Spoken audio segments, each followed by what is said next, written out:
এই পাঁচটি জিনিসকে যথাযথভাবে জানতে হবে। এই পাঁচটি জিনিসের জন্যই নবীরা এসেছেন। একটু খেয়াল করুন দলিল কোথায় পাবেন। দলিল রাসূলুল্লাহ সাল্লাল্লাহু আলাইহি ওয়াসাল্লাম হাদিস, তিনি বলেছেন আল ঈমান বিদউন ওয়া সিত্তুনা শুবা, ঈমানের রয়েছে 60টি শাখা। 60টি শাখা, তাহলে ঈমান শাখা বিশিষ্ট, শাখাওয়ালা।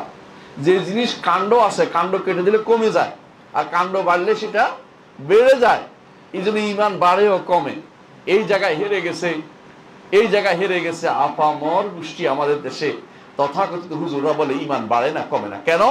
তাদের নিকট ঈমান হচ্ছে একক জিনিস, ঈমান ব্যাপক জিনিসের নাম নয়। আর আমাদের নিকট ঈমান হচ্ছে ব্যাপক জিনিসের নাম, অনেকগুলো জিনিস মিলে ঈমান হয়।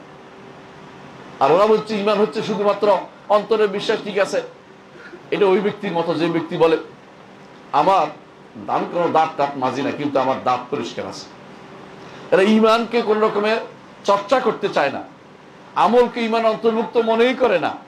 এই জন্য দেখেন আপনাদেরই আশেপাশে অমুক শাহ তমুক শাহ আছে, অমুক শাহ তমুক শাহ থেকে বের হয়ে এরা রাস্তায় রাস্তায় ঘুরে বেড়ায়। সালাতের কোনো গুরুত্ব নাই, জাকাতের কোনো গুরুত্ব নাই। নিজের পক্ষ থেকে সবচেয়ে বেশি দুর্ভাগ্য ওই ব্যক্তিরা তথাকথিত দর্শন যারা আবিষ্কার করেছে। হ্যাঁ, অমুক দর্শন, সাইজি দর্শন, ওই দর্শন, সেই দর্শন, এই দর্শনগুলি যারা আজ পূজা করছে, দর্শনগুলিকে বড় করে তুলতেছে, দর্শনগুলিকে শোনার উপযুক্ত মনে করতেছে, ওরা ইসলামের কিন্তু গোড়া কেটে দিচ্ছে। মনে রাখবেন, ইসলাম ছাড়া আর কোনো বিষয়, কোনো জিনিসটা আপনি যদি কোনো মনে করেন যে এটাতে একটু ভালো আছে, সঙ্গে সঙ্গে আপনি ঈমান চলে যাবেন। শাইখুল ইসলাম মুহাম্মদ আব্দুল ওয়াহাব রাহমাতুল্লাহ আলাইহি জন্য বলেছিলেন, কেউ যদি মনে করে যে খিজিরের দেওয়া শরীয়ত মুহাম্মদ রাসূলুল্লাহ সাল্লাল্লাহু আলাইহি ওয়াসাল্লাম নিয়ে আসা শরীয়ত থেকে উত্তম, বা এটা সেখান থেকে নেওয়া যাবে, সে ব্যক্তি কাফের হয়ে যাবে। খিজির তো একজন নবী ছিলেন বিশুদ্ধ মতে। নবী না হোক, যদি কেউ বলে নবী না, তার সাথে আমি ঝগড়া যাচ্ছি না, কিন্তু তিনি তো আল্লাহর প্রিয় বান্দা ছিলেন, কোনো সন্দেহ নেই। খিজিরের দেওয়া তথ্য যেখানে মুহাম্মদ রাসূলুল্লাহ সাল্লাল্লাহু আলাইহি ওয়াসাল্লামের আনিত শরীয়ত এবং আনিত ঈমান ও আকীদার বাইরে গেলে সেটা যদি কেউ গ্রহণ করে, তার ঈমান চলে যায়। আপনার ঈমান কতটুকু আছে, আপনি কতটুকু গ্রহণ করে নিয়েছেন, অন্তর থেকে কি গ্রহণ করতে পারছেন কিনা, অন্তরকে একবার জিজ্ঞাসা করুন। কাউকে কাফের আমরা বলছি না, কিন্তু কাফের হয়ে রয়েছে অনেকেই নিজে নিজে কাফের হয়ে আছে। আমরা কাফের বলা হয়তো সাহস করি না, এক নম্বর। দ্বিতীয়ত বলি না কেন? কারণ কিছু শর্ত এবং কিছু বাধা দূরীকরণ করতে হয়, শর্ত পূরণ করতে হয়। এই জন্য কাউকে তাকফীর করার দায়িত্ব আমাকে দেওয়া হয়নি। কিন্তু আমরা আইনের ব্যাখ্যা দেওয়ার অধিকারী, শরীয়ত পড়েছি বলেই অধিকারী। আইন যেমন কথা বলতে পারে, আইনের কথা সবাই পড়তে পারে, বলতে পারে, পড়াইতে পারে, আমরাও আল্লাহর শরীয়তের কথা বলতে পারি, বলবো। এই কাজ করলে কাফের হবে। তবে কোন ব্যক্তি কাফের হয়ে গেছে নিজে নিজে চিন্তা করে দেখো। আর যদি মনে করেন যে আমার কথা আপনার পছন্দ হচ্ছে না, শরীয়তের কথা পছন্দ হচ্ছে না, আপনি কার কাছে যাবেন সিদ্ধান্ত নিন। আমরা তো আল্লাহর কাছে ফিরে যাব। তার কাছে যাওয়ার আগে তার জন্য আমল করে যেতে হবে। ওই আমলটা করে দেবে যে আমলটা আখিরাতে কাজে লাগবে। কিন্তু এমন যেন না হয়, কুল হাল নাব্বুকুম বিল আখসারিনা আমালা আল্লাযিনা দাল্লা সাইয়ুহুম ফিল হায়াতিদ দুনিয়া ওয়া হুম ইয়াহসাবুনা আন্নাহুম ইহসানুনা সুন্নাহ। এমন যেন না হয় সারা দিন আমল করেছেন, সারা বছর আমল করেছেন, মৃত্যু পর্যন্ত আমল করেছেন, শেষ পর্যন্ত যাই দেখবেন যে আপনার আমল নামে কিছুই নাই, শুধু গুনাহ আর গুনাহ। কারণ যা করেছেন যে আল্লাহর দরবারে সেটা একটু গ্রহণ করা হয় নাই। আমিলাতুন নাসিবা তাসলা নারান হামিয়া, আমল করেছে, পিঠ বাঁকা করে ফেলছে, কিন্তু আগুনের মধ্যে জ্বলতে হচ্ছে। তাসলা নারান হামিয়া, জ্বলবে সে উত্তপ্ত আগুনে। কেন? তার ঈমানটা শুদ্ধ হয়নি। আমি অনেককেই বলি, ঈমান শুদ্ধ করার প্রথম কাজ হচ্ছে আল্লাহ সম্পর্কে ঈমানটা শুদ্ধ করা। এই জায়গাতেই সবাই হেরে গেছে। ঈমানের অর্থের ভিতরে যেমন হাসছে, আল্লাহর উপর ঈমান কিভাবে আনতে হবে এতেও হেরে গেছে অনেক মানুষ। ঈমানের আল্লাহর উপর ঈমানের 3টা অংশ আছে। আল্লাহকে রব মানতে হবে, আল্লাহকে রব মানতে হবে। কথায় তো সবাই গান হিসাবে আল্লাহ আমার রব, এইভাবে গানও গায় অনেকে দেখি, কিন্তু বাস্তবে কিন্তু আল্লাহকে রব মানার কথাটা একটু কঠিনই আছে। আল্লাহকে যদি রব মেনে থাকে, রব অর্থ কি? তিনি আপনার স্রষ্টা, তিনি আপনার মালিক, তিনি আপনার পরিচালক। যদি তাই হয়ে থাকে রব, তাহলে আপনাকে সৃষ্টি করেছেন আল্লাহ, তারই ইবাদত করতে হবে। আল্লাহ এটাই বলেছেন, ইয়া আইয়ুহান নাস উবুদু রাব্বাকুমুল্লাযী খালাকাকুম ওয়াল্লাযীনা মিন ক্বাবলিকুম লাআল্লাকুম তাত্তাকুন। তাকওয়ার অধিকারী হতে হলে হে ইমানদাররা ওই আল্লাহর ইবাদত করো যে আল্লাহ তোমাদেরকে সৃষ্টি করেছেন। আমরা কি আসলে আল্লাহর ইবাদত করছি? এই তাপ নিয়ে যত রকমের কথা উঠতেছে, এই গরম নিয়ে ইত্যাদি নিয়ে আমরা তো মনে শুধু দোষ দিচ্ছি অমুক তমুককে, কিন্তু আমরা কি একবার চিন্তা করেছি যে এটা আল্লাহর পক্ষ থেকে আমাদের জন্য পরীক্ষা হতে পারে? এই পরীক্ষায় আমাদেরকে টিকে যেতে হবে, আমরা যেন তওবা করে ফিরে আসি আল্লাহর দিকে। এটা কি একবার চিন্তা হচ্ছে আমাদের? না। হয়তো কোনোদিন হয়তো দেখবেন কোনো ব্যক্তি দাঁড়িয়ে বলছে যে আমরা গরমকে প্রতিহত করে ফেলেছি।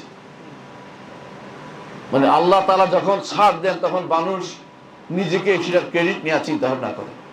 বহু মানুষকে আমরা এরকম দেখেছি।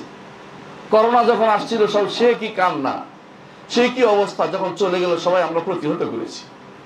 আল্লাহর বিরুদ্ধে নামা এর চেয়ে বড় শক্তিশালী কথা কি হতে পারে? প্রতিহত করার কোনো ক্ষমতা কারো থাকলে এতদিনে করতে পারতো। আল্লাহ যখন বৃষ্টি না দিয়েছে ততক্ষণ পর্যন্ত সেটাতে কমে নাই কিছু। মানুষ মুখ দিয়ে যত কথাই বলে এগুলো আল্লাহর কাছে হিসাব দিয়ে করতে হবে। মা ইয়ালফিযু মিন কাওলিন ইল্লা লাদাইহি রাকীবুন আতীদ। আপনি আমি অনেক কথাই বলি, মনে করেন যে সেটা কি আর লেখা হচ্ছে নাকি? না, আল্লাহ বলছে সব লেখা হচ্ছে। আহসাহুল্লাহু ওয়া নাসু, আল্লাহ সেগুলোকে যথাযথ হেফাজত করেছেন। ওয়া নাসুহু, কিন্তু তারা ভুলে গেছে। তারা ভুলে গেছে, কিন্তু এই ভুলে শুধুমাত্র যদি নিজের উপর সীমাবদ্ধ থাকতো সেটা কথা ছিল, কিন্তু এখন তো এই ভুল নিজের উপর সীমাবদ্ধ থাকছে না। অনেকের কথা দ্বারা লক্ষ লক্ষ মানুষ বিভ্রান্ত হচ্ছে, লক্ষ লক্ষ মানুষ নাস্তিকতার দিকে চলে যাচ্ছে। আপনি কি মনে করেন না যে এর বোঝা তাকে বহন করতে হবে? আল্লাহ তাআলা এই জন্য কোরআনে কারীম বলেছেন ওয়ালা ইয়াহমিলুনা আসকালান ওয়া আসকালাম মা আসকালিহিম। তারা কিছু বোঝা বহন করবে, এর সাথে আরো কিছু বোঝা তারা বহন করবে, কারণ তারা না জেনে অন্যদেরকে পথভ্রষ্ট করে দিয়েছে। ইউদিল্লুনাহুম বিগাইরি ইলমিন, ও যাদেরকে না জেনে পথভ্রষ্ট করেছে ওদের বোঝাও কিন্তু বহন করতে হবে। দুনিয়ার বুকে আপনি হয়তো একজনকে বলেছেন একটা বেদাতের কথা, হে হয়তো বেদাতটা আমল করেছে, আপনি মনে করছেন বিশাল সওয়াবের কাজ করেছেন, যাই দেখবেন যে ও হতে শুরু করে যত মানুষে আমল করেছে তত মানুষের গুনাহ আপনার আমল নামায় যুক্ত হয়ে গেছে। গুনাহ যুক্ত হয়েছে, সওয়াব যুক্ত হয়নি। রাসূলুল্লাহ সাল্লাল্লাহু আলাইহি ওয়াসাল্লাম বলেছেন যে দুনিয়ার বুকে প্রথম যে হত্যা হয়েছিল আদমের প্রথম সন্তান কাবিল, এই জন্য সে হত্যার পর দেখিয়েছে বলে জগতের বুকে যত অন্যায় হত্যা হবে সমস্ত অন্যায় হত্যার গুনাহ কাবিলের আমলনামায় লেখা হয়ে যাবে। কেন? সে অন্যায়ের পথ দেখিয়েছে। এই জন্য এটাই আমাদেরকে দ্বিতীয় জায়গায় বলতে পারছে ঈমান। ঈমান অবশ্যই আপনার শুদ্ধ করতে হবে। অন্য জায়গায় কেন? আমি অন্যায়ভাবে অথবা ভুল তথ্য দিয়ে কাউকে ঈমানটা নষ্ট করতে পারি না। ঈমানটা আমাকে শুদ্ধ করতে হবে। কিভাবে করতে হবে? ঈমানের কথা আমাকে বলতে হবে যে সব ঈমান ব্যাপক জিনিসের নাম, একটা জিনিসের নাম নয়। ব্যাপক জিনিসের নাম, একক জিনিসের নাম নয়। রাসূলুল্লাহ সাল্লাল্লাহু আলাইহি ওয়াসাল্লামকে জিজ্ঞাসা করা হয়েছে, ইয়া রাসূলুল্লাহ, কোন আমল সবচেয়ে উত্তম? কোন আমল সবচেয়ে উত্তম? রাসূল বলেছেন আল্লাহ এবং তার রাসূলের উপর ঈমান আনা। ঈমান আনা তো আমল। রাসূল তাহলে কেন বললেন ঈমান আনা আমল? রাসূল বলছেন, আমি বলছি রাসূল বলছেন ঈমান আনা আমল, আর আপনি বলছেন আমল ঈমানের অংশ না। যে ব্যক্তি বলবে আমল ঈমানের অংশ না, সে ব্যক্তি তো প্রথম জায়গাতেই হেরে গেছে, হয়ে গেছে, সে ভুল করে ফেলছে। এখানে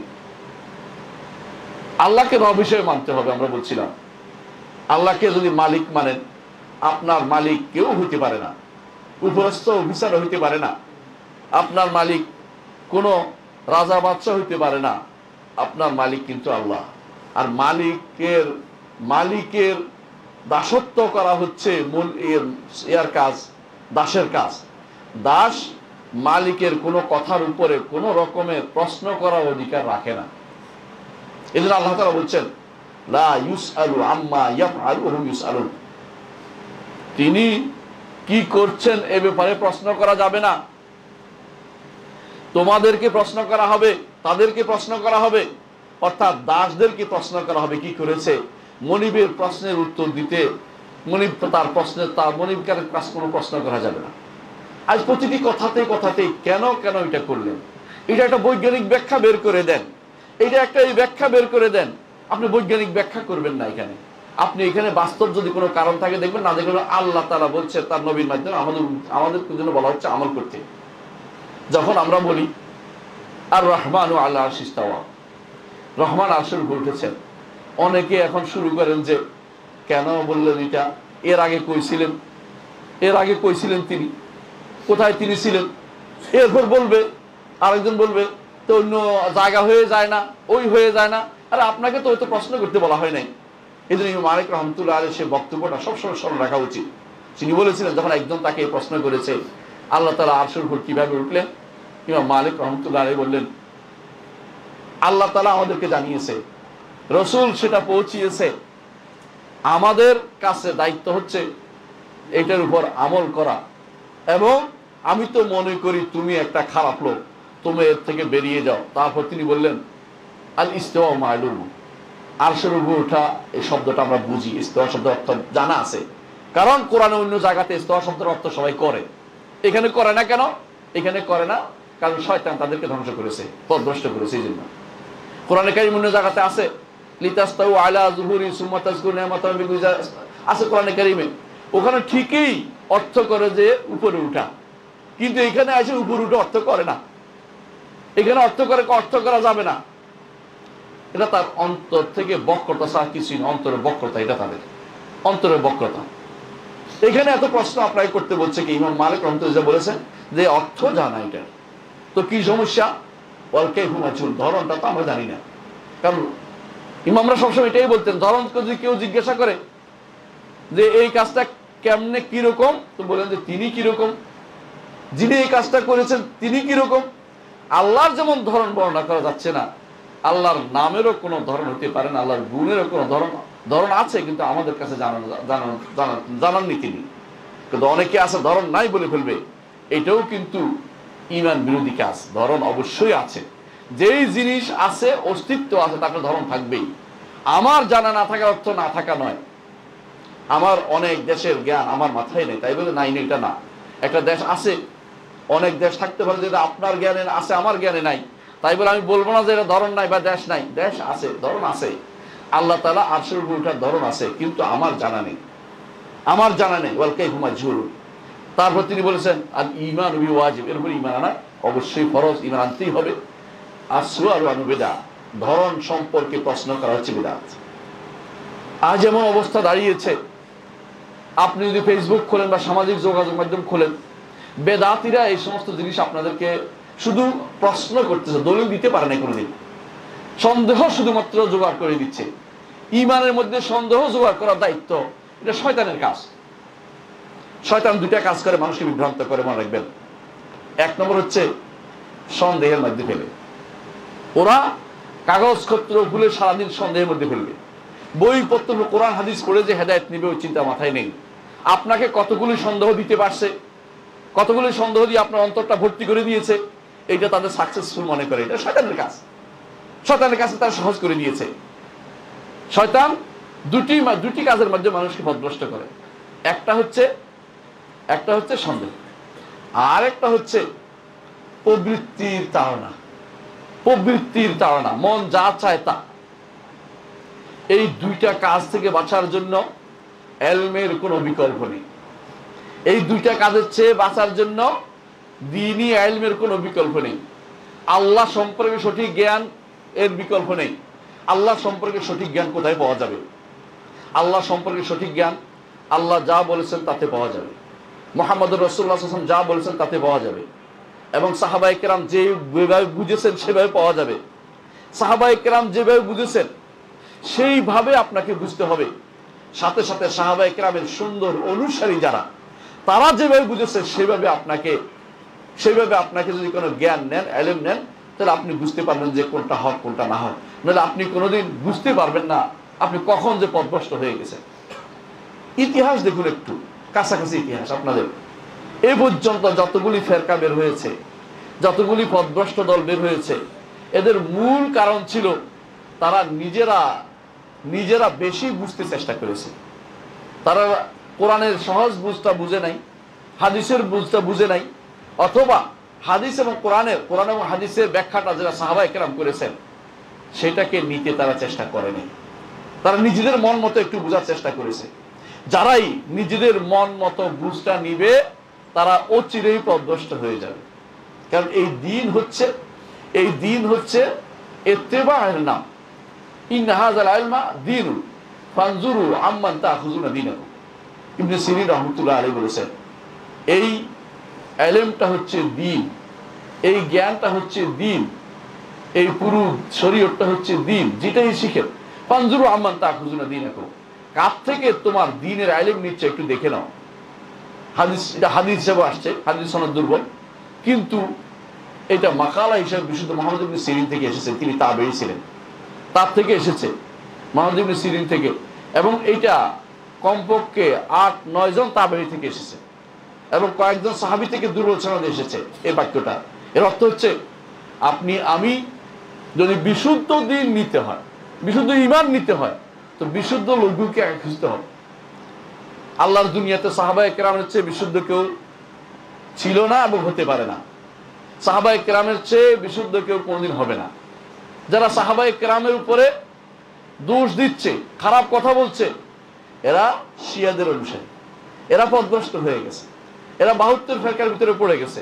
সাহাবায়ে কেরামের যদি কোনো সামান্যতম জায়গায় কেউ দোষ দেখে, দোষ দেয়, মুআবিয়া রাদিয়াল্লাহু আনহুর কোনো দোষ দিবে, সে ব্যক্তি ৭২ ফিরকার ভিতরে চলে যাবে। আমি নাম ধরে বললাম মুআবিয়া রাদিয়াল্লাহু, কারণ ওনার উপরে আক্রমণটা একটু বেশি হয়। মুআবিয়া রাদিয়াল্লাহু আনহুর মায়ের উপরে কেউ দোষ দিলে ৭২ ফিরকার বাইরে চলে যাবে। মুআবিয়া রাদিয়াল্লাহু বাবার উপর কেউ দোষ দিল, ৭২ ফিরকার বাইরে চলে যাবে, মানে ৭২ ফিরকায় চলে যাবে। ঈমান তার নড়বড় হয়ে যাবে, মানহাজের থেকে বাইরে চলে যাচ্ছে সে। এর অর্থ হচ্ছে যে কেউ সাহাবায়ে কেরামের মত থেকে একটু সরে গেছে, সে পথভ্রষ্ট হয়ে গেছে। কাদারীরা পথভ্রষ্ট ওই সময় হয়েছে, সাহাবাদের বুঝের বাইরে চলে গেছে। জাবারীরা মত পথভ্রষ্ট ওই সময় হয়েছে যখন তারা সাহাবাদের বুঝের বাইরে চলে গেছে, কারণ ওই সময় তারা বেরিয়ে গেছে। শিয়ারা খারেজিরা সাহাবায়ে কেরামের বুঝের বাইরে চলে যাওয়ার পরে পথভ্রষ্ট হয়েছে। এই জন্য তাদের বিরুদ্ধে খলিফাতুল মুসলিমিন যুদ্ধ করেছেন, আলী ইবনে আবি তালিব যুদ্ধ করেছেন। জিজ্ঞেস তারা কাফের, বলে কাফের না। তাহলে বোঝা গেল যে যারা পথভ্রষ্ট মানহাজের অধিকারী, তাদের বিরুদ্ধে রাষ্ট্রপ্রধানের দায়িত্ব, যুদ্ধ করা তাদের দায়িত্বের ভিতরে পড়ে।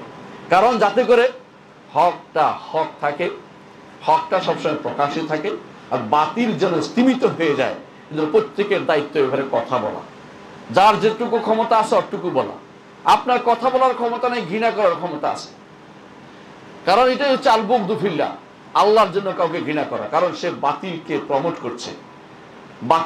করছে, আপনি হাত দিয়ে বলতে পারছেন না, আপনি সে ক্ষমতা নেই, হাত দিয়ে কিছু করতে পারছেন না, মুখ দিয়েও বলতে পারছেন না, অন্তর দিয়েও যদি কোনো আপনার সেটা ঘৃণা না থাকে, তাহলে আপনার অন্তরের মধ্যে ঈমান অবশিষ্টতা নাই। আমার কথা নয়, মুহাম্মদুর রাসূলুল্লাহ সাল্লাল্লাহু আলাইহি ওয়াসাল্লাম বলেছেন। আপনি দেখছেন আপনার চোখের সামনে এমন কিছু কাজ হচ্ছে, তারপরও যেগুলো আপনি জানেন যে শরীয়ত এলাও করে না, তারপর আপনি তার সাথে আপনার কি হয়, উঠা বসা হয়, চলাফেরা হয়, বন্ধুত্ব হয়, তার সাথে আপনার খাওয়া দাওয়া হয়, তার সাথে আপনার সব কিছু হয়, দলীয় কার্যক্রম চলে, বিভিন্ন দলীয়। আপনি মনে করেন যে আপনি মনে করছেন এমনি আপনি ঈমান নিয়ে আসেন, আপনার ঈমানের মধ্যে ত্রুটি এসে গেছে।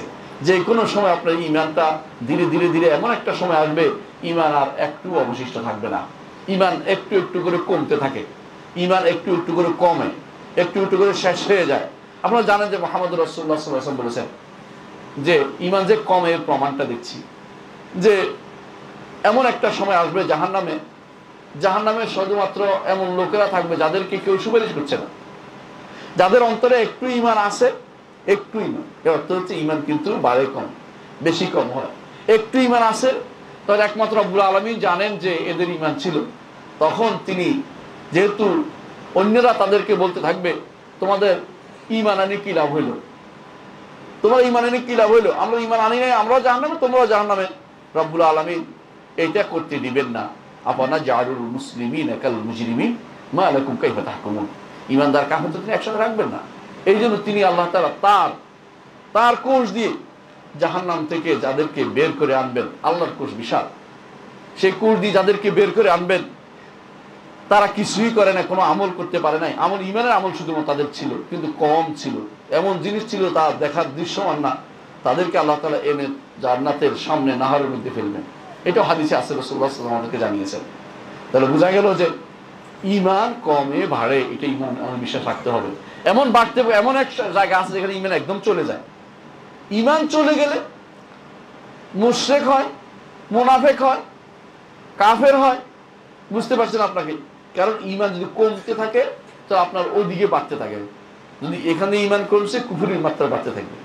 এখান দিয়ে আপনার ইমানের সমস্যা হয়েছে, আপনার শিরকের মাত্রা বাড়তে থাকবে, কোথাও কোথাও ছোট শিরিক হয়ে থাকবে। তবে একটু শিরিক হয়ে গেলে ইমানের আর কিছু অংশ থাকে না। একটু শিরিক হয়ে গেলে, যদি একটু বড় শিরিক আপনার হয়ে যায়, ইমান আর কিছু অংশ থাকে না।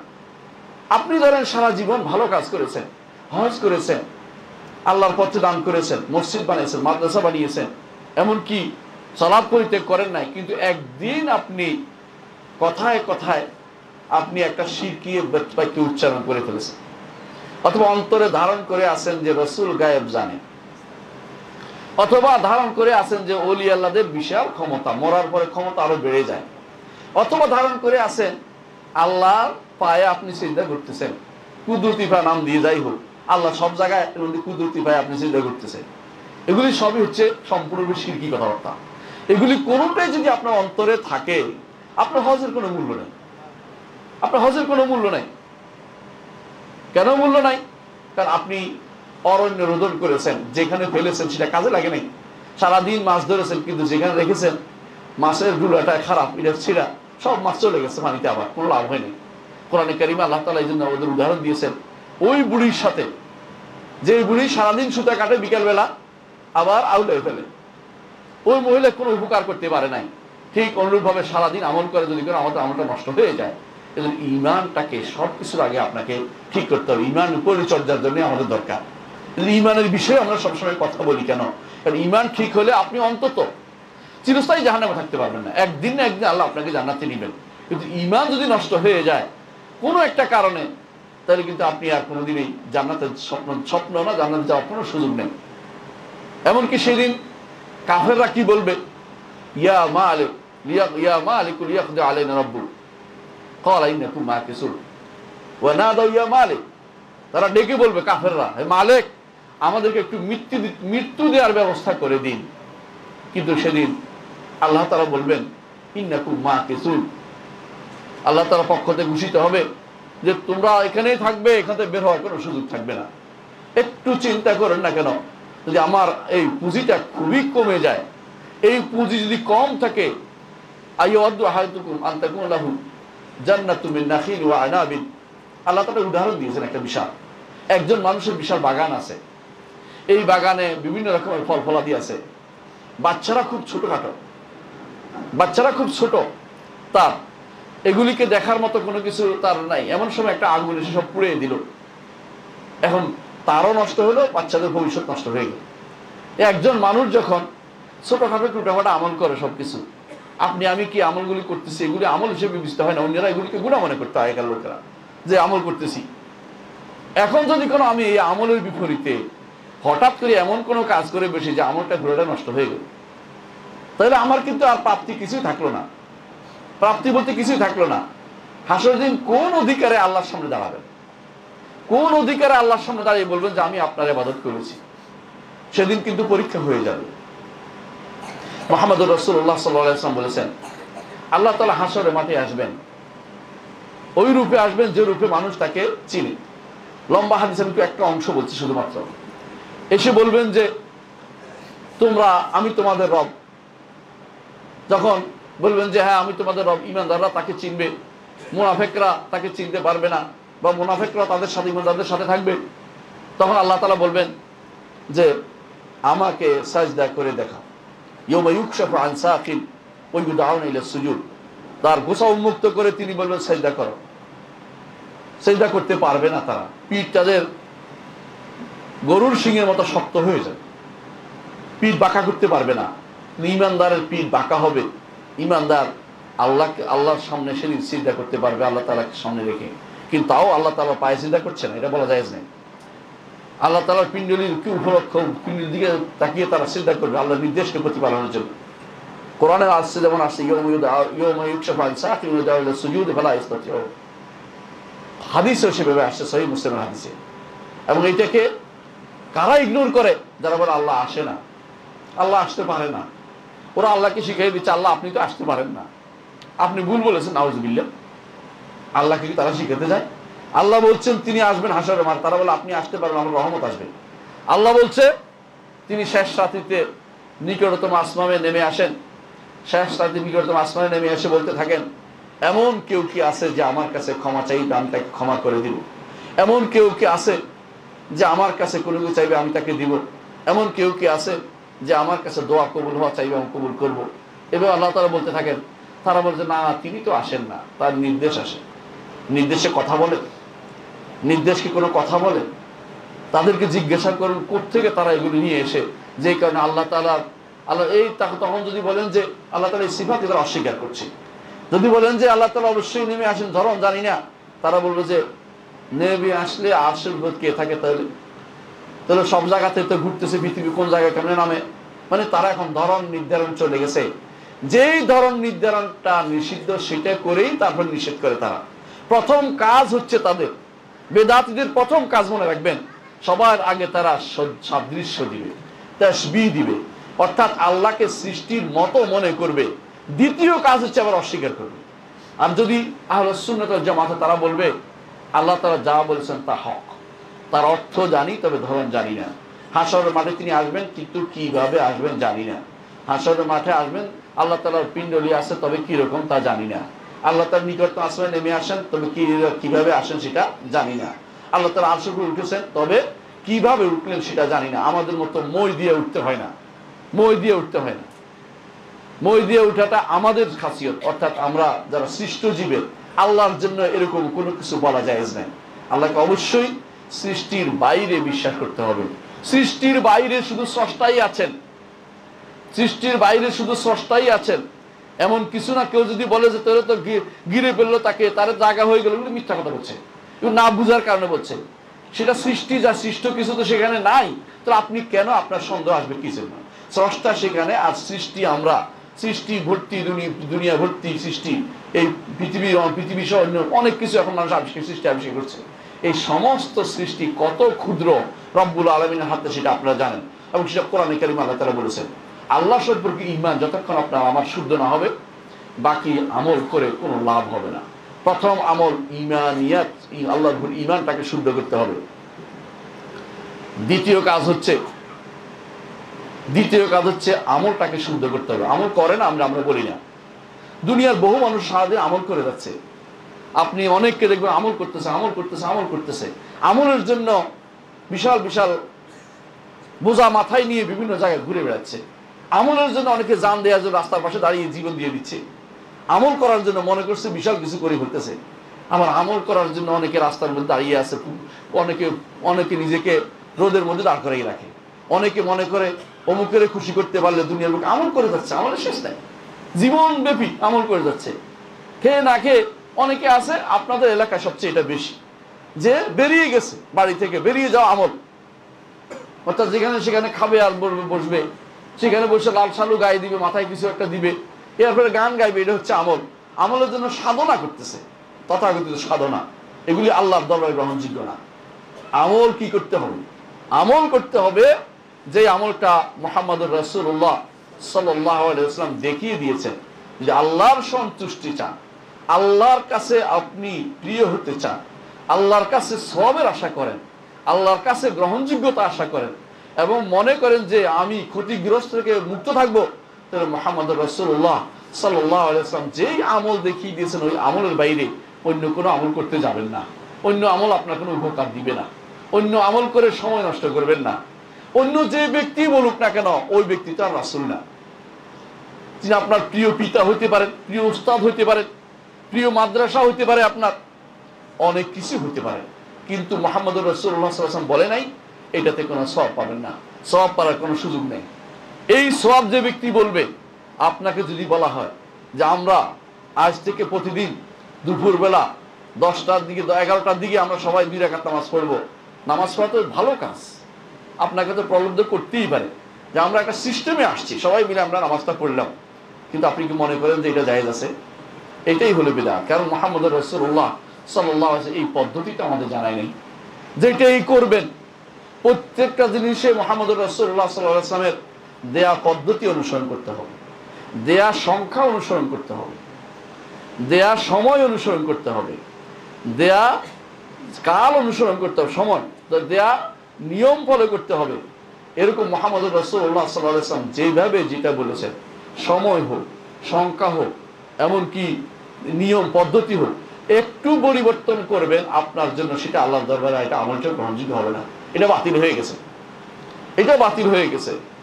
রাসূলুল্লাহ সাল্লাল্লাহু আলাইহি ওয়াসাল্লাম তিনি আপনাকে কিবলামুখী ফরজ সালাত আদায় করতে বলেছেন। আপনার সামর্থ্য আছে, তারপরে আপনি মনে করলেন যে অন্যদিকে ফিরে সালাত আদায় করি, আপনার কিন্তু এই সালাত আল্লাহর দরবারে গ্রহণযোগ্য হবে না। দুরূদ পড়তে বলছে মুহাম্মদুর রাসূলুল্লাহ সাল্লাল্লাহু আলাইহি ওয়াসাল্লাম, আমরা বলছি বারবার সাল্লাল্লাহু আলাইহি ওয়াসাল্লাম, দুরূদ হয়ে যাচ্ছে। সংক্ষেপে কেউ যদি সাল্লাল্লাহু আলাইহি ওয়াসাল্লাম বলে দুরূদ হয়ে যায়, এর চেয়ে ছোট দুরূদ আর হয় না। সাল্লাল্লাহু আলাইহি ওয়াসাল্লাম, সাহাবায়ে কেরাম সাল্লাল্লাহু আলাইহি ওয়াসাল্লাম বলতেন, সাহাবায়ে কেরামটা বলতে অনেকে বলে এটা বানোয়াট না, এটা হাদিসের মধ্যে আছে, শব্দের মধ্যে। কেউ যদি সাল্লাল্লাহু আলাইহি ওয়াসাল্লাম বলে তার দুরূদ হয়ে যাচ্ছে, কিন্তু আপনার পছন্দ হচ্ছে না, কি করতে হবে? দুরূদ নাম না দিয়ে নতুন একটা নাম দিব, কি দিবে? মিলাদ।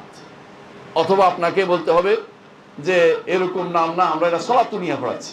চট্টগ্রাম ভাই থাকলে এটা বুঝবেন। আরেক এলাকা আছে, এটাকে বলবো যে আমরা এটাকে দোয়া মাহফিল করতেছি। এক একজন এক এক নাম দিয়ে, যেটাই নাম দেন না কেন আল্লাহর দরবারে এটা কোনো আমল হচ্ছে না। কারণ মুহাম্মদুর রাসূলুল্লাহ সাল্লাল্লাহু আলাইহি ওয়াসাল্লাম এই পদ্ধতি আমাদেরকে শিক্ষা দেননি। প্রতিটি কাজে, সালাত হোক, যাকাত হোক, সোম হজ হোক, এমনকি খাওয়ার জায়গা হোক, খাইতে বসে মুহাম্মদুর রাসূলুল্লাহ সাল্লাল্লাহু আলাইহি ওয়াসাল্লাম শিক্ষা দিয়েছেন খাওয়ার আগে বিসমিল্লাহ বলতে। আপনি বলেন বিসমিল্লাহ ওয়া আলা বারাকাতিল্লাহ, এটা কথা তো ভুল না, কথা তো শুদ্ধ, কিন্তু আপনি এটা বলার কারণে মুহাম্মদুর রাসূলুল্লাহ সাল্লাল্লাহু আলাইহি ওয়াসাল্লাম আদর্শ থেকে চ্যুত হয়ে গেছেন। আপনার এটা গ্রহণযোগ্য হয়নি, সওয়াবের জায়গায় গুনাহ লেখা হয়েছে, কারণ আপনি অন্যায় প্রচার করতেছেন। আমাদের এই সমস্ত যেসব মাদ্রাসাগুলি আছে, আপনি আজকে যাইয়া দেখেন প্রত্যেকটি মাদ্রাসায় পড়াচ্ছে বিসমিল্লাহ ওয়ালা বারাকাতিল্লাহ পড়াচ্ছে, ছাত্রদেরকে মুখস্থ করাচ্ছে। ইয়াং জেনারেশনকে নষ্ট করছে, ছোট বাচ্চাদেরকে নষ্ট করছে। আপনি কি মনে করেন আল্লাহর দরবারে কবুল হচ্ছে? কখনো না। নতুন নতুন দোয়া আবিষ্কার করে অনেক জায়গাতে, অজুর জায়গাতে লিখে দিয়েছে, যেখানে অজু আছে অজু করতে হয়, ওখানে লিখে দিই বিসমিল্লাহ আলহামদুলিল্লাহ বিসমিল্লাহ কি আলাদিন ইসলাম আলহামদুলিল্লাহ আলা কি, তারপরে আল ইসলাম নূরুন ওয়াল কুফরু যুলমাতুন, বিশাল দোয়া লিখে ফেলছে। ওই দোয়া আপনাকে অজুর দোয়া কে শিক্ষা দিল? ওই অজুর দোয়া আপনাকে কে শিক্ষা দিল? এই জন্য অনেকে ভয়ও পায়, অজুর দোয়া জানি না, কিসের নামাজ পড়বো, অজুর দোয়াই জানি না। আপনি যে কঠিন করে ফেলছেন তার জন্য সালাতটাকে। আপনি এই আমল কে শিক্ষা দিয়েছে? এমন এমন নতুন আমল দিয়েছে, মানুষের বিপদে ফেলে দিয়েছে। নাওয়াইতু আন উসাল্লি লিল্লাহি তাআলা রাকাতায় সালাতে, এগুলি কে শিক্ষা দিল? রাকাতায় সালাস রাকাত মুখস্থ করা কঠিন। একজন মানুষ যে সাধারণ মানুষ জানে না, তার জন্য সালাস রাকাত না রাকাতায় সালাস, এটা কিছু বুঝবেন তার মাথার ভিতরে নাই। কে এটা আবিষ্কার করে দিল? এইটার কারণ হচ্ছে তার গুনাহ হচ্ছে, তাকবীরুল্লাহ ফৌত হয়ে যাচ্ছে, এটা তারে কি কে জানাবে তাকে? তার জন্য অনেকগুলো বেদাত হচ্ছে, মানুষকে ভুল শিখানো হচ্ছে, এটাকে শিখানোর জন্য তাকে পিটানো হচ্ছে বাচ্চাদেরকে। এরপরে আবার এটা যখন পড়তে গেছে, আমি আমার এক দাদাকে দেখতাম, আমার আব্বা পড়াচ্ছেন, নামাজের নিয়ত বেঁধে তিনি নামাজ পড়ায় যাচ্ছেন, উনি নামাজ ঠিক করতে করতে উনি রুকু পার হয়ে গেছে। আমি বলতাম যে কি শুরু করছেন আপনি? নিয়ত ঠিক না হয়তো নামাজ হয় না, নিয়ত ঠিক করতেছে এখন, বুঝলেন তো? অনেকে দেখছি, একজন এরকম আরো মানুষ দেখছি, দেশের বাইরেও দেখছি, বাংলাদেশ সহ। থাইল্যান্ডের এক ছেলেকে দেখেছিলাম, সে হাত দিয়ে এরকম করতো, হয় নাই, আবার শুরু করছে, হয় নাই, আবার শুরু করছে। কারণ তার নিয়ত হচ্ছে নিয়ত ঠিক করতে হবে, নিয়ত আসে নাই, মুখ দিয়ে আসেন, ঠিক মুখে আর অন্তরে মিলেতেছে সেইটা। এগুলি কে শিক্ষা দিয়েছে? মুহাম্মদ রাসূলুল্লাহ সাল্লাল্লাহু আলাইহি ওয়াসাল্লাম এই পদ্ধতিতে কোনোদিন আমাদের শিক্ষা দেননি। তিনি, আপনি তো জানেন যে আপনি কোন সালাতটা করতেছেন, এই নির্ধারণ করে মনে মনে, তার উপর আল্লাহু আকবার, শেষ। সহজ জিনিসটাই কঠিন করে ফেলছে। প্রিয় ভাইরা, যেটা বলছিলাম, ঈমান যেমন শুদ্ধ করতে হবে, আমলও শুদ্ধ করতে হবে। এই জন্য রাসূলুল্লাহ সাল্লাল্লাহু আলাইহি ওয়াসাল্লাম তিনি বলেছেন, ইন্নাল্লাহা লা ইয়ানজুরু ইলা সুওয়ারিকুম ওয়ালা ইলা আজসামিকুম ওয়ালাকিন ইয়ানজুরু ইলা কুলুবিকুম ওয়া আমালিকুম। দুটো একসাথে বলেছেন। আল্লাহ তোমাদের সুরত দেখবেন না, চেহারা সুরত কত সুন্দর, হ্যাঁ, এটা দিয়ে জান্নাতে যেতে পারতো, তাহলে কিন্তু আবু লাহাব চলে যেত। আবু লাহাব কেন বলছে জানেন? এত সুন্দর যে আগুনের ফুলকির মতো সুন্দর তার ছিল চেহারা। কিন্তু আবু লাহাব জাহান্নামে আল্লাহ ঘোষণা করে গেছেন, তাব্বাত ইয়াদা আবি লাহাব ওয়া তাব্বা। আবু জাহালের তো রসুল বলেছে, কিন্তু আবু লাহাবেরটা আল্লাহ ঘোষণা করে দিয়েছে যে জাহান্নামে যাবে। সুতরাং জাহান্নাম চেহারা সুরত দিয়ে, সুন্দর দিয়ে জান্নাতে যাওয়া যাবে না, ততক্ষণ পর্যন্ত আপনার আর বাকিটা শুদ্ধ না হয়। বুঝে আসছে কথাটা? চেহারা আছে ওদিকে আল্লাহ তাকান না। নইলে তথাকথিত ব্যবসাগুলো রাস্তাঘাটে ব্যবসাগিরি করতেছে আর মিশেল স্টার নাম দিচ্ছে। এই মানুষগুলো যারা এই খারাপ কাজগুলো, এগুলো সংস্কৃতি মনে। আর কুষ্টিয়া আপনাদের দেশটা সংস্কৃতির দেশ। কিসের সংস্কৃতি? এখান থেকে যত ওই হারাম গায়িকা বের হচ্ছে, যত এগুলি দিয়ে যুবকদেরকে ধ্বংস করছে, এগুলির একটি অংশ যখন মাথায় ঢুকে, আল্লাহর দ্বীনের একটা অংশ মাথা থেকে চলে যাচ্ছে। কারণ হারাম ঢুকতেছে। তো এটা ব্যারামিটারের মতো, একদিক দিয়ে বাড়লে একদিক কমে যায়। এদিক দিয়ে ইমান যদি কমে, ওদিক দিয়ে কুফরি, শিরিক এবং মুনাফিকি বাড়তেছে, কোনো সন্দেহ নেই।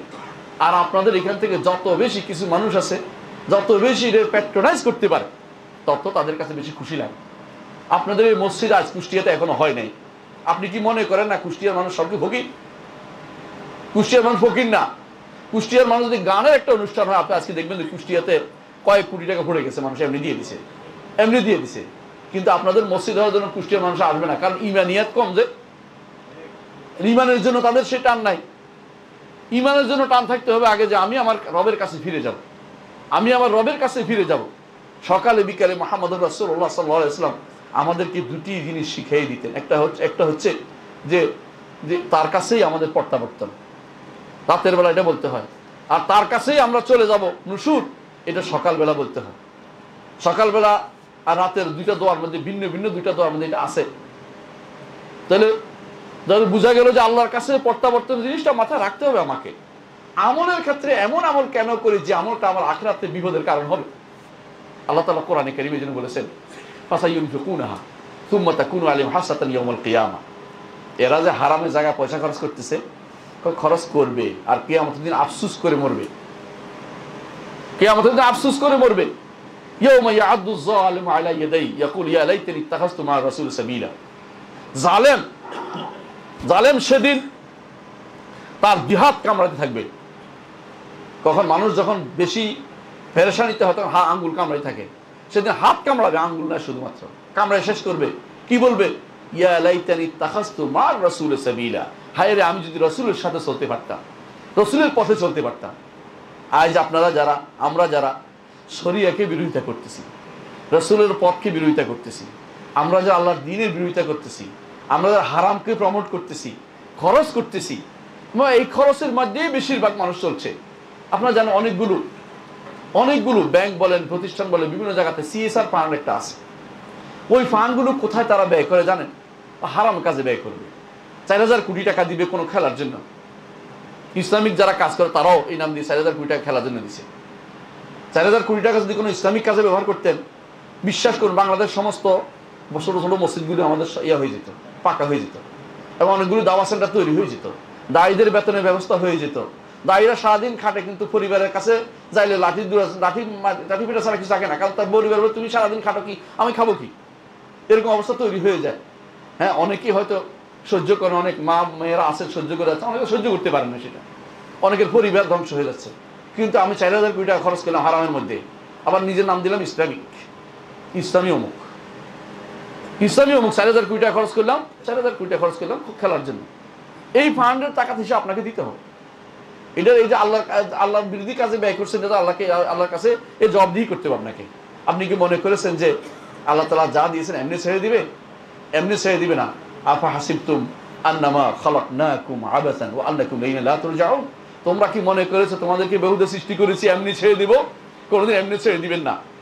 সেদিন হাসরের মাঠে আপনাকে তিনি যে প্রশ্নগুলি করবেন, এর মধ্যে একটা প্রশ্ন এটা থাকবে যে সম্পদ কোত্থেকে আয় করেছ আর কোথায় তুমি ব্যয় করেছ। সুতরাং আপনার মনে করেন না, কোনো কারণ নাই যে আমল একটা করলেই হলো না। প্রতিটা আমলের হয় আপনার পক্ষে যাবে না বিপক্ষে যাবে। মুহাম্মদ রাসূলুল্লাহ সাল্লাল্লাহু আলাইহি ওয়াসাল্লাম বলেছেন, কুল্লুন নাসি আবদু, প্রতিটি মানুষই সকালে উপনীত হয়, বা বায়ুন নাফসাহু, নিজেকে বিক্রি করে, সকালে উঠে নিজেকে বিক্রি করে। হয় সে নিজেকে মুক্ত করে, না সে নিজেকে আরেকজনের ধ্বংস করে। অর্থাৎ যদি করে আল্লাহর বিধান মোতাবেক চলে, শরিয়া মোতাবেক চলে, আল্লাহর নির্দেশিত পথে চলে, মুহাম্মদ রাসূলুল্লাহ সাল্লাল্লাহু আলাইহি ওয়াসাল্লামের নির্দেশিত পথে চলে, এই ব্যক্তি নিজেকে ধ্বংস থেকে মুক্ত করতে পেরেছে। আর যেই ব্যক্তি নিজের নফসের মতে চলেছে, অথবা দুনিয়ার কোনো আহ্বানকারী পথে চলেছে, দুনিয়া পাওয়ার পিছনে নিজেকে ধ্বংস করে দিয়েছে, সেই ব্যক্তি নিজেকে ধ্বংস করেছে। কোনো সন্দেহ নাই, তার জন্য আখিরাতে কোনো অপেক্ষা করে নাই। অবশ্যই আপনাকে আমল করার ক্ষেত্রে ভাবতে হবে যে এইটা মুহাম্মদুর রাসূলুল্লাহ সাল্লাল্লাহু আলাইহি ওয়াসাল্লাম আমল ছিল কিনা, এটা মুহাম্মদুর রাসূলুল্লাহ সাল্লাল্লাহু আলাইহি ওয়াসাল্লামের সাহাবীরা এই পথে চলেছে কিনা। আমল অনেকে বানাতে পারে, নতুন নতুন তথ্য বানাও, ব্যাখ্যা দিবে আপনাকে, এমন ব্যাখ্যা যা কোনোদিন আপনিও শুনেন নাই, আপনার বাপদাদারাও শুনে নাই, এমন ব্যাখ্যা নিয়ে আসবে কোরআনে কারিমে। আপনাদের আশেপাশে এমন অনেক বক্তা আছে যারা এমন ব্যাখ্যা দেয় যে ব্যাখ্যা কোনোদিন কেউ করে নাই। বিরোধিতা করার পরে আমার উপর খেপে গেছে, আমার নাকি সে ছাত্র না, আমি ছাত্র দ্বারা বানাইও না। আলহামদুলিল্লাহ, ছাত্র হওয়ার দরকার নেই, শিখতে তো হবে, শিখতে তো হবে, জানার আগে, বলার আগে শিখতে হবে। যে কোনো জিনিস বলার আগে যেটা জানতে হবে, না জেনে বলার অর্থ হচ্ছে আপনি আল্লাহর নিষিদ্ধ জায়গায় নাম লেখেন। আল্লাহ কি বলেছে? ওয়া আন তাকুলু আলাল্লাহি মা লা তা'লামুন কুল ইন্নামা হাররাম রাব্বি আল ফাওয়াহিশা মা যাহারা মিনহা ওয়া বাতান ওয়াল ইসমা ওয়াল বাগয়া বিগাইরিল হক ওয়া আন তুশরিকু বিল্লাহি মা লাম ইউনাজ্জিল বিহি সুলতানা ওয়া আন তাকুলু আলাল্লাহি মা লা তা'লামুন। পাঁচটি জিনিস আল্লাহ নিষেধ করেছেন, পাঁচটি জিনিস কঠিনভাবে নিষেধ করেছেন। একটি হচ্ছে কি? আল ফাওয়াহিশ মা যাহারা মিনহা ওয়া বাতান, অশ্লীলতা, যা প্রকাশিত হয়েছে, যা অপ্রকাশিত রয়ে গেছে। যত রকমের অশ্লীলতাকে আল্লাহ তাআলা নিষিদ্ধ, হারাম করেছেন, এটা করা যাবে না। অশ্লীলতা কিভাবে হয়? হাতের মুঠো যেটা আছে, প্রত্যেকের হাতের মধ্যে মুঠো ফোনটা, এইটা এখন অশ্লীলতার সবচেয়ে বড়, এটা অশ্লীলতার সবচেয়ে বড় মাধ্যম, এটা দিয়ে অশ্লীলতা ছড়িয়ে পড়ে। যদি আপনার দাওয়াতের মতো যোগ্যতা না থাকে, দয়া করে বাটন সেট কিনুন, কোনো দরকার নেই আপনার ফেসবুকে সময় দেওয়া, ফেসবুকটা বন্ধ করে দিন, কোনো উপকার করবে না ফেসবুক। যদি দাওয়াতের সময় দিতে পারেন, দাওয়াতের শুধুমাত্র তুলে দিবেন, এমনভাবে করবেন যাতে আপনার এখানে খারাপ কিছু না আসে এবং আপনার এটা দেখে কেউ বিভ্রান্ত না হয়, ক্ষতিগ্রস্ত না হয়। এটা ভালো করে দেখতে হবে আপনাকে আগে, সবার আগে বাদ দিয়ে দেন, কোনো সমস্যা নেই। এগুলি বহুত আগে বাদ দিতাম যদি মাত্র দাওয়াতের ইচ্ছা আমাদের না থাকতো, তাহলে বহু আগে বাদ দিয়ে দিতাম, কিন্তু দাওয়াতের কারণে আমাদেরকে থাকতে হচ্ছে এই ময়দানে। এই ময়দানে যত বেশি দাওয়াত নিয়ে যাবেন, বাতিল তত বেশি পালাতে থাকবে। কিন্তু দাওয়াত দিতে যাইয়া নিয়ে ফেলবেন না দাওয়াতটা, দয়া করে আরেকজনের দাওয়াতটা নিয়ে ফেলবেন না। বিভিন্ন রকমের দাওয়াত বের হয়েছে, দেখতে তো মনে হয় একেবারে ফেরেশতা, কিন্তু তিনি দাওয়াত দিচ্ছেন কুফরির, শিরকের। তিনি দাওয়াত দিচ্ছেন, তিনি হয়তো দেখবেন যে সারা বছর রোজা রাখতেছে অথবা বিশাল বিশাল কথা বলতেছে, তিনি দাওয়াত দিচ্ছেন যে হাসরের মাঠে তিনি জাহাজ নিয়ে আসবেন। ওই দাওয়াত তো গ্রহণ করা যাবে না, ওই দাওয়াতের ব্যক্তি পিছনে চলা যাবে না, ও তো মিথ্যা কথা বলছে। কারণ তিনি একসময় জাহাজে চলতেন, পানির জাহাজে, এখন তো গাড়ি যায় ওই এলাকায়, এখন বোধহয় গাড়ি নিয়ে আসতে হবে, এরপরে কেউ যেন হেলিকপ্টার নিয়ে আসবে। এই জাতীয় মানুষ তো অভাব নাই, এই জাতীয় মানুষের যে দাওয়াত দিচ্ছে এগুলিও দাওয়াত হচ্ছে।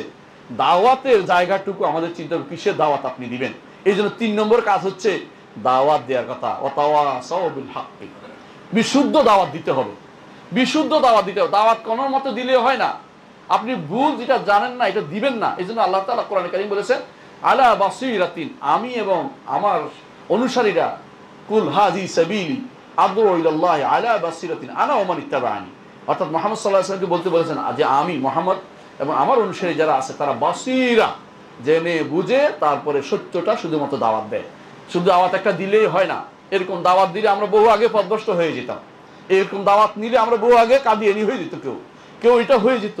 হাদিস অস্বীকারী গোষ্ঠী এখন বেড়ে গেছে এই দাওয়াতের। আচ্ছা, আপনি আশ্চর্য, সুন্দর করে বললে এমন ভাবে আপনাকে ধোকা দিবে, এরা হাদিস অস্বীকারী আগে থেকে কাফের, এখন আরো কাফের হচ্ছে, মানুষদেরকে কাফের বানাই করতেছে। তার হাদিস অস্বীকারী কাফের। মুহাম্মদ রাসূলুল্লাহ সাল্লাল্লাহু আলাইহি ওয়াসাল্লাম একটা হাদিস অস্বীকার করলে যে কাফের হয়, শত শত হাদিসের অস্বীকার, তারা কত রকমের কাফের হবে আপনার বলে। একটা হাদিস জেনে শুনে অস্বীকার করলে সে কাফের হয়ে যাবে। আমার কথা নয়, আল্লাহ তাআলা কোরআনে কারীম বলে দিয়েছেন, ফালা রাব্বিকা লা ইউমিনুনা হাত্তা ইউহাক্কিমুকা ফীমা শাজারা বাইনাহুম সুম্মা লা ইয়াজিদু ফি আনফুসিহিম হারাজাম মিম্মা কাদাইতা ওয়া ইউসাল্লিমু তাসলিমা। এই আয়াতের ব্যাখ্যা দয়া করে পড়বেন প্রত্যেকটি মানুষ, এই আয়াতের ব্যাখ্যা পড়বেন, এই আয়াতের অর্থ পড়বেন। শাইখুল ইসলাম মুহাম্মদ বিন আব্দুল ওয়াহাব রাহমাতুল্লাহি আলাইহি কিতাবুত তাওহীদের মধ্যে আয়াত এনেছেন, বারবার তিনি ব্যাখ্যা দেখিয়েছেন এবং আমাদের শেখ সেগুলি ব্যাখ্যা করে জানিয়েছেন। একটা ঈমানদার মানুষ কখনো মুহাম্মদুর রাসূলুল্লাহ সাল্লাল্লাহু আলাইহি ওয়াসাল্লামের পথের বাইরে দাওয়াত দিতে পারে না। তিনি যেই পদ্ধতি হবে সেই পদ্ধতি, নতুন মধ্যে আবিষ্কার দরকার নেই। যত রকমের ফিতনা আসবে কিয়ামত পর্যন্ত, প্রতিটা ফিতনার জবাব আমার নবীর সিরাতের মধ্যে পাওয়া যাবে। আপনি এখন চিন্তা করুন, এখন যে ফিতনা সারা দিনে গড়িয়েছে, রাসূলুল্লাহ সাল্লাল্লাহু আলাইহি ওয়াসাল্লাম যখন দাওয়াত দিয়েছেন তখন কি এর চেয়ে খারাপ ছিল না? আরো খারাপ ছিল। কিন্তু রাসূল কি তখন কি করেছেন? সেখানে তাওহীদের দাওয়াত দিয়েছেন, ঈমানের দাওয়াত দিয়েছেন। এখন আমরা যদি তাওহীদ ঈমানের দাওয়াত দেই, অনেকের কাছে আগুন লেগে যায়, উনি তো আসেন এখনো বহুত দিন ফিরে। আমরা এখন কিছুক্ষণের মধ্যে ক্ষমতায় যেতে চাচ্ছি, কিছুক্ষণের মধ্যে আমরা এই করতে চাচ্ছি, ওই করতে চাচ্ছি। এগুলি হচ্ছে স্বপ্ন, দিবা স্বপ্ন, এগুলি বাস্তবায়িত হওয়ার মতো না। মুহাম্মদুর রাসূলুল্লাহ সাল্লাল্লাহু আলাইহি ওয়াসাল্লাম যেই পদ্ধতিতে আপনাকে দেখেছেন সেই পদ্ধতি দাওয়াতের ব্যবস্থা করেন, আপনার দাওয়াতের পদ্ধতি ভুল হচ্ছে। 4 নম্বর যে কাজটা করতে হবে, আমি আমার বক্তব্য শেষ করব। 4 নম্বর কাজ হচ্ছে যে সবর এখতিয়ার করতে হবে। দাওয়াতের ক্ষেত্রে সবচেয়ে বেশি সবর করে সালাফিরা, আলহামদুলিল্লাহ। সালফে সালেহ অনুসারীরা বেশি সবর করে। অন্যরা কি করে? সুযোগ বুঝে রং পাল্টায়। আপনি বহু মানুষকে দেখবেন এখন রং পাল্টানো অবস্থায় আছে। এমন জায়গায় আপনি কিরে তুমি এখানে কেন? এখন সমস্যা, এই জন্য ওখানে গেছে। কিন্তু সালাফিরা আলহামদুলিল্লাহ ঈমানের উপর টিকে থাকার জন্য তারা সব রকমের ত্যাগ স্বীকার করতে রাজি হয়। এটা করেছে মুহাম্মদুর রাসূলুল্লাহ সাল্লাল্লাহু আলাইহি ওয়াসাল্লামকে অনুসরণ করে, এটা করেছে তারা সাহাবায়ে কেরামকে অনুসরণ করে। তাদের মধ্যে এই জাতীয় দুনিয়ার প্রীতি অথবা দুনিয়ার কোনো অবস্থাকে বেঁধে পরিবর্তন তাদের মধ্যে ছিল না। এমনকি কোনো সাহাবী যদি কোনো কারণে জোর করা হয়তো, তিনিও এসে রাসূলের কাছে বলতেন, ইয়া রাসূলুল্লাহ, আমাকে জোর করে এটা করানো হয়েছে। রাসূল তখন বলতেন যে জোর আল্লাহ তাআলা আয়াত নাযিল করে বলে দিয়েছেন, ইল্লা মান উকরিহা ওয়া কলবুহু মুতমাইন্নুন বিল ঈমান। ঈমান জোর করে ঈমান সমস্যা নেই, কিন্তু ইচ্ছাকৃত যেন না হয়, অন্তর ইচ্ছাকৃত যেন অন্তত আল্লাহ এবং তার রাসূলের শরীয়তের বিরুদ্ধে কোনো কিছু না হয়। প্রিয় ভাইরা, এজন্য ঈমানিয়াতের উপর টিকে থাকতে হবে। এই সবর আপনার লাগবেই। সবরের একটা প্রকার হচ্ছে, অনেকে আছে সবর এখতিয়ার করতে গেলে প্রথমে তার মধ্যে বিরক্তি এসে যায়, এটা কিন্তু কুফরি, সাখত, আল্লাহর উপর রাগ হওয়া যাবে না। আল্লাহ তাআলা যে কোনো অবস্থায় বলতে হবে কি, কাদ্দারাল্লাহু মা শাআ ফাআল। আল্লাহ তাআলা এটাই তাকদীর রেখেছেন, আল্লাহ যা চেয়েছেন সেটা হচ্ছে। এটা হলো কোন জায়গাতে, যেখানে বিপদের জায়গা, গুনার জায়গাতে এটা বলা যাবে না। গুনার জায়গাতে বলতে হবে রব্বানা যালামনা আনফুসানা ওয়া ইল্লাম তাগফির লানা ওয়া তারহামনা লানাকুনা মিনাল খাসিরিন। সবরের এটা নিয়ম। তাহলে সবর করতে প্রথমে কোনো রকমের বেজার পথ অনুসরণ করা যাবে না, আল্লাহ বিরোধী কিছু বলা যাবে না। এই জন্য সকালে যে দোয়া, বিকেলে যে দোয়া, সালাতের পরে দোয়ার মধ্যে এটাও আছে, সেটা কি, আল্লাহ আমাকে সহযোগিতা করুন, আমি যেন আপনার রিদা বিল কাদা ওয়া আসালুকা রিদা বাদাল কাদা, আপনি যেই কোনো ফয়সালা আমাকে দিবেন, আমি আপনার কাছে চাচ্ছি আপনি যেন আমাকে এইটার জন্য একটা সন্তুষ্টির ব্যবস্থা করে দেন। এই জন্য ঈমানদারের 3 নম্বর কাজ হচ্ছে, সবরের 3 নম্বর কাজ হচ্ছে সন্তুষ্টি। 1 নম্বর বলছি, আল্লাহ বিরোধী কথা বলা যাবে না। 2 নম্বর হচ্ছে সবর এখতিয়ার করতে হবে। সবর হতে কারো কাছে না বলা, অভিযোগ না দেওয়া কারো কাছে। হ্যাঁ, অভিযোগ ওইখানে দিতে পারবেন যেখানে প্রতিকার পাবেন। যেখানে প্রতিকার পাবেন না সেখানে শুধু শুধু বলে কোনো লাভ নাই, আল্লাহর বিরুদ্ধে বলা হয়ে যাবে, আল্লাহর বিরুদ্ধে বলা যাবে না। 3 নম্বর হচ্ছে রেদা, আল্লাহ আপনি আমার জন্য যে যা ফয়সালা করেছেন সেটা আমি খুশি। রাসূলুল্লাহ সাল্লাল্লাহু আলাইহি ওয়াসাল্লাম তার সন্তানকে কোলে নিয়েছেন, তার সন্তানের রু চলে যাচ্ছে, চোখ দিয়ে পানি পড়ছে, আর বলছেন আল্লাহ আপনি নিয়ে আপনার অসন্তুষ্ট এমন কিছু আমি বলবো না। ইব্রাহিম, তোমার জন্য তো আমার অন্তর কাঁদছে। তার চোখ দিয়ে পানি পড়ছে। সাহাবায়ে কেরাম বললেন যে ইয়া রাসূল, আপনার চোখ দিয়ে পানি পড়ছে। বলে হ্যাঁ, এটা তো রহমত, এটা তো বন্ধ হবার কথা নয়, এটা তো অটোমেটিক হবে, কিন্তু আমার রবের বিরোধী হবে এমন কিছু কথা আমি কোনোদিন বলবো না। আর 4 নম্বরটা হচ্ছে, যদি এই অবস্থায় আপনি আল্লাহর সর্বাবস্থা আল্লাহ শুকরিয়া আদায় করতে পারেন, তাহলে রাসূলুল্লাহ সাল্লাল্লাহু আলাইহি ওয়াসাল্লাম আদর্শকে আপনি বাস্তবায়ন করেন। তিনি বলেছেন একজন ঈমানদারের ভালো পাইলে তো আলহামদুলিল্লাহ বলবে, আর যদি খারাপ কিছু পাই বলে আলহামদুলিল্লাহ আলা কুল্লি হাল, সর্বাবস্থা আমার রবের প্রশংসা করছি আমি। এই জন্য ঈমানদারের কোনো অবস্থা কোনো কিছুই খারাপ নাই। আজাবান লিআমরিল মুমিন দাহরু কুল্লু খায়র, ইন আসাবাতু সাররা শাকারা ফাকান লাহু খায়রান ওয়া ইন আসাবাতু দাররা ফাসাবারা ফাকান লাহু খায়রান। এই হাদিসটিও আপনারা পড়বেন, রিয়াদুস সালিহিনে আছে, অর্থ বুঝবেন ইনশাআল্লাহ। খুবই গুরুত্বপূর্ণ যে একজন ঈমানদার ঈমানকে টিকিয়ে রাখবে এবং সবর এখতিয়ার করবে, আমল টিকিয়ে রাখবে, সবর এখতিয়ার করবে, দাওয়াতের পথে সবর করবে এবং সবরের জন্য সবর করবে, অর্থাৎ আল্লাহকে খুশি করার জন্য যে আমি সবর এখতিয়ার করব। তবে কোনোদিন ঈমানদার খারাপ কিছু চাইবে না, সবসময় আল্লাহর কাছে নিরাপত্তা চাইবে। যদি এসে যায় তখন সবর করবে। তবে এটা কোনোদিন কেউ যেন না চায় আল্লাহ অনেক বিপদ দেন না, আমি সবর করতে যেন পারি, এটা কোনোদিন কেউ করতে পারবে না। মুহাম্মদুর রাসূলুল্লাহ সাল্লাল্লাহু আলাইহি ওয়াসাল্লাম একজনকে বলছে তোমার অবস্থা তো খুবই খারাপ। বলে হ্যাঁ, আল্লাহ যেন আমাকে বিপদ দুনিয়া দিয়ে দেখো, তুমি এটা করতে পারবে না। সাল্লাল আফিয়া, আল্লাহর কাছে নিরাপত্তা চাও। ঈমানদার সবসময় নিরাপত্তা চাইবে, সকাল বিকাল নিরাপত্তা চাইবে আল্লাহর কাছে। আল্লাহুম্মা ইন্নী আসআলুকা আল-আফওয়া ওয়াল আফিয়াতা ফিদ দুনিয়া ওয়াল আখিরাহ। আল্লাহুম্মা ইন্নী আসআলুকা আল-আফওয়া ওয়াল আফিয়াতা ফিদ দীনি ওয়াদ দুনিয়ায়া ওয়া আহলি ওয়া মালি। আল্লাহুম্মা আস্তুর আওরাতি ওয়া মান আওরাতি। সকাল বিকাল দোয়াগুলি কেন করেন? অর্থটা একটু বোঝার চেষ্টা করেন। আল্লাহ আমাদের বুঝার তৌফিক দান করুন। আকুলু কওলি হাযা ওয়া আস্তাগফিরুল্লাহ লি ওয়া লাকুম ওয়া লিসাইরিল মুসলিমিন ওয়াস্তাগফিরুহু ইন্নাহু হুয়াল গফুরুর রাহিম।